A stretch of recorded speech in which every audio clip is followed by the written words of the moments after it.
हर खबर पर होगी आपकी पकड़। डाउनलोड कीजिए एबीपी लाइव ऐप।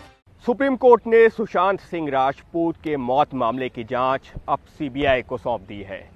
सीबीआई अब औपचारिक तौर पर इस मामले की जांच शुरू करेगी, लेकिन सीबीआई की इस जांच को लेकर अब कई सारे सवाल भी हैं।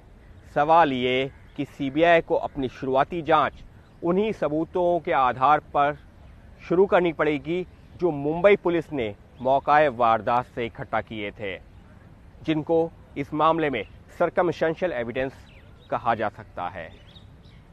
ये वही सबूत होंगे जिनको मुंबई पुलिस ने पूरी तफ्तीश करने के बाद में ये पाया कि एफआईआर दर्ज नहीं की जा सकती।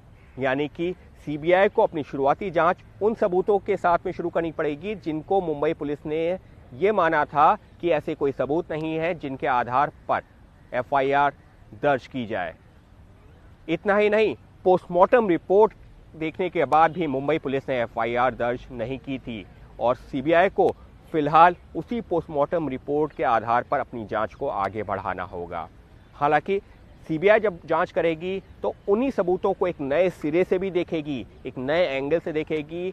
मामले में रिक्रिएशन कर सकती है, उस कमरे में जाकर के रिक्रिएशन कर सकती है, यानी कि वो घटना कैसे घटी, कैसे सुशांत ने फांसी अगर लगाई तो कैसे लगाई, क्या क्या संदेह के घेरे में, उन सारे पहलुओं पर सीबीआई अपनी एक नई जांच करेगी। लेकिन जो शुरुआती किसी भी केस में सबूत होते हैं वो काफ़ी अहम होते हैं और इस वजह से सीबीआई की जांच थोड़ी सी मुश्किल ज़रूर होगी।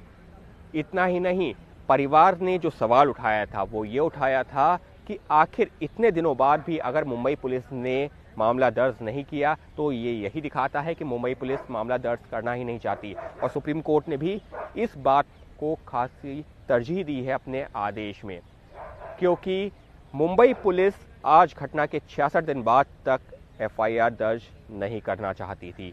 वो लगातार यही कह रही थी कि हम जांच कर रहे हैं। यहाँ ये भी गौर करना होगा कि मुंबई पुलिस ने जो जांच की थी उसमें कहीं भी हत्या के एंगल से उस तरीके से नहीं, वो नेपोटिज्म यानी कि परिवारवाद, बॉलीवुड में जो परिवारवाद चल रहा है उस एंगल से जांच कर रही थी और इसी बात पर परिवार को आपत्ति थी।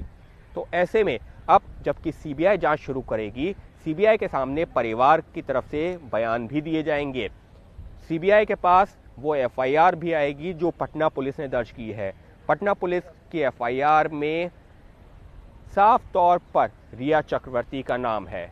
उनको यानी सुशांत को खुदकुशी के लिए उकसाने का मामला है, उसमें धोखाधड़ी का मामला है। लेकिन उस एफआईआर के दर्ज होने के बाद से लेकर के अब तक यानी कि पिछले करीबन 25 दिनों के दौरान कुछ और नए तथ्य आए हैं और अब परिवार रह करके सुशांत सिंह की मौत को सिर्फ एक खुदकुशी का मामला नहीं बल्कि अब ये संदेह भी जता रहा है कि हो सकता है कि सुशांत सिंह की हत्या की गई हो।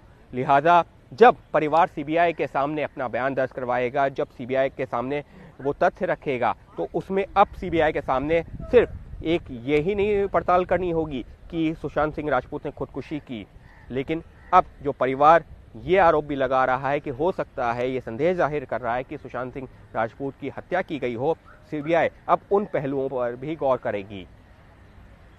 मसलन मुंबई पुलिस ने इस मामले में सिद्धार्थ पिठानी से उस तरह से पूछताछ ही नहीं की जैसे कि परिवार चाह रहा था। सिद्धार्थ पिठानी जिन्होंने सुशांत के कमरे का दरवाज़ा चाबी वाले को बुला करके खुलवाया था, लेकिन दरवाज़ा खुलता उससे पहले ही चाबी वाले को बाहर भेजा और उसके बाद में खुद अंदर गए और उनका ये कहना है कि उन्होंने सुशांत की बॉडी को पंखे से लटकता हुआ देखा।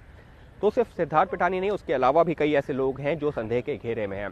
तो परिवार ने ये सारी बातें, उनका ये कहना है कि मुंबई पुलिस जांच करना ही नहीं चाहती थी और इसी वजह से पटना पुलिस के सामने एफआईआर दर्ज करवाई है। लेकिन पटना पुलिस की एफआईआर में भी इन चीज़ों का जिक्र नहीं है।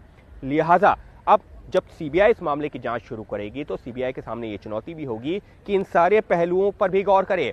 लेकिन फिर मैं उसी बात को दोहराऊंगा कि सीबीआई को शुरुआती तौर पर तो उन दस्तावेजों पर ही रिलाय करना पड़ेगा जो कि मुंबई पुलिस ने अब तक की जांच के दौरान इकट्ठा किए हैं और उसमें से भी वो दस्तावेज सबसे अहम होंगे, जैसे कि सीबीआई का जो मुंबई पुलिस का पंचनामा है जिसमें सुशांत की हाइट और पंखे की ऊंचाई, गद्दे से जो बेड के गद्दे से ऊंचाई का जिक्र किया गया है, किस तरीके से घटनाक्रम जो मौका वारदात पर क्या क्या सबूत मिले थे, क्या कुछ जो देखा गया था, उन सारी चीज़ों का जिक्र होगा। पोस्टमार्टम रिपोर्ट का जिक्र होगा।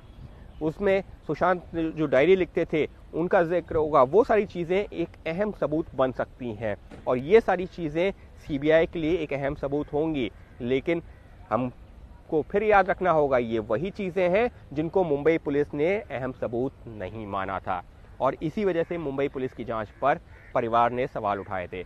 और अब जबकि सीबीआई ने मामला दर्ज कर लिया है, सीबीआई को उन सर्कमस्टेंशियल एविडेंस की चेन को, क्योंकि जब अदालत में मामला जाता है तो सर्कमस्टेंशियल एविडेंस की चेन कंप्लीट होना बहुत ज़रूरी है। किसी के खिलाफ अगर कोई आरोप लगाया जाता है तो वो आरोप पुख्ता होना बहुत ज़रूरी है और उस वजह से वो एविडेंस की चेन कंप्लीट होना ज़रूरी होता है। तो सीबीआई को वो सर्कमस्टेंशियल एविडेंस जिनको मुंबई पुलिस ने रिलायबल नहीं माना था, उनकी चेन ऐसी बनानी पड़ेगी कि अगर अदालत में मामला जाता है तो फिर वो ये साबित कर पाए कि सुशांत सिंह राजपूत की मौत क्या वाकई में सिर्फ एक खुदकुशी थी या फिर खुदकुशी के लिए उकसाने का मामला था, या फिर जैसा परिवार अब संदेह जाहिर कर रहा है कि उनकी हत्या की गई थी। तो उन सब पहलुओं के लिए सर्कमस्टेंशियल एविडेंस की चेन महत्वपूर्ण होगी। सीबीआई के सामने एक बड़ी चुनौती होगी। चुनौती ये भी होगी कि वो मोटिव प्रूव कर सके, यानी कि हत्या की वजह क्या रही है वो प्रूव कर सके। तो ऐसे में सीबीआई ने जांच जरूर शुरू कर दी है, लेकिन चुनौतियां जरूर हैं, क्योंकि सीबीआई की शुरुआती जांच तो मुंबई पुलिस के द्वारा दिए गए तथ्यों के आधार पर ही बढ़ेगी और इस वजह से सीबीआई के सामने एक बड़ी चुनौती कही जा सकती है शुरुआती तौर पर। एबीपी न्यूज आपको रखे आगे।